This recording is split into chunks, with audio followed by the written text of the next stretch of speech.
एक सबस्टेशन में हम हमेशा कुछ रिएक्टर को कैपेसिटर बैंक के साथ जुड़े हुए देखते हैं। अब सवाल ये उठता है कि ये रिएक्टर कैपेसिटर बैंक के साथ क्यों जुड़े होते हैं। तो सबसे पहले इन रिएक्टर की जरूरत समझने के लिए हमें कैपेसिटर बैंक या कैपेसिटर के बेसिक बिहेवियर को समझना होगा। मान लीजिए ये एक कैपेसिटर है, मतलब एक कैपेसिटर बैंक, और ये एक सर्किट ब्रेकर है, और ये वाला हिस्सा बाकी पावर सिस्टम का है। अब जब हम इस सर्किट ब्रेकर को ऑन करते हैं तो वोल्टेज पावर सिस्टम कैपेसिटर के अक्रॉस वोल्टेज देगा, लेकिन शुरू में कैपेसिटर अनचार्ज्ड होगा। तो कैपेसिटर सिस्टम से क्यू चार्ज लेगा, मतलब कैपेसिटर को चार्ज होने के लिए क्यू चार्ज चाहिए होगा, और मान लो सी कैपेसिटर की कैपेसिटेंस है। बेसिक फॉर्मूला से पता है कि Q बराबर C गुणा V। अब अगर हम इस इक्वेशन के दोनों तरफ डिफरेंशिएट करें तो मिलेगा dQ बटे dt बराबर C गुणा dV बटे dt। अब ये dQ बटे dt क्या है?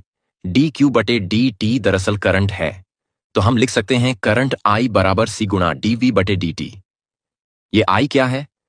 ये I दरअसल कैपेसिटर बैंक को ऑन करते वक्त उसके अंदर से जो करंट बहता है उसे कैपेसिटर का चार्जिंग करंट कहते हैं।